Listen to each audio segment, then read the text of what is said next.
Red panda লাল নরম লোমে ঢাকা বিড়ালের মতো দেখতে ছোট্ট সুন্দর এক স্তন্যপায়ী প্রাণী, কিন্তু দুঃখের বিষয় এই প্রাণীটিও দ্রুত হারিয়ে যাচ্ছে আমাদের পৃথিবী থেকে। তার নাম উঠে এসেছে বিপন্ন প্রাণীদের তালিকায়। পরিসংখ্যান বলছে বন্য পরিবেশে এই প্রাণীটির সংখ্যা বর্তমানে প্রায় 10,000। এই রেড পান্ডা কিন্তু পাওয়া যায় শুধুমাত্র এশিয়াতেই, বিশেষ করে পূর্ব হিমালয়ে কাঞ্চনজঙ্ঘার পাদদেশে। মোটামুটি 4,000 ফুট উচ্চতাতেই ভারতের সিকিম, অরুণাচল প্রদেশ, পশ্চিমবঙ্গে, এছাড়াও ভুটান, নেপাল আর মায়ানমারেও দেখা মেলে তাদের। চীনেও পাওয়া যায় রেড পান্ডা। তবে চীনে পাওয়া রেড পান্ডার এই প্রজাতিটি হিমালয়ান রেড পান্ডার থেকে আলাদা হয়ে গেছে প্রায় 2.5 লাখ বছর আগে। নির্জনতা প্রিয় এই প্রাণীটি সাধারণত দল বেঁধে নয়, একলা থাকতেই বেশি পছন্দ করে। দিনের প্রায় 17 ঘন্টায় গাছের ডাল আঁকড়ে ধরে ঘুমিয়ে কাটায়। প্রধানত সর্বভুক হলেও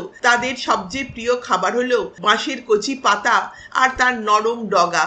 যথেচ্ছ বনভূমি ধ্বংস, পাচার আর জলবায়ুর পরিবর্তন আজ এই প্রাণীটিকে দাঁড় করিয়ে দিয়েছে একেবারে খাদের কিনারায়। চীনাদের কাছে নাকি রেড পান্ডার লেজ দিয়ে তৈরি টুপি সৌভাগ্যের প্রতীক। এছাড়াও তাদের চামড়া দিয়ে তৈরি হয় মহার্ঘ শীতের পোশাকও। তাই সেখানে চলে অবাধে রেড পান্ডা শিকার। রেড পান্ডা নামটা বললেই চোখের সামনে আর এক মজার প্রাণী জায়ান্ট পান্ডার ছবিটা ভেসে উঠলেও এই দুই প্রাণীর মধ্যে কিন্তু কোনো আত্মীয়তাই নেই।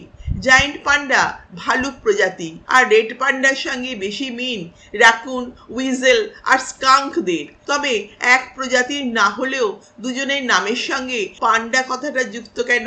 পান্ডা শব্দটির উৎপত্তি সম্ভবত নেপালি শব্দ পনিয়া থেকে, যার অর্থ ব্যাম্বু ইটার। তার কারণ দুই প্রাণীরই প্রিয় খাদ্য হিসেবে বাঁশ বা ব্যাম্বু প্রীতি।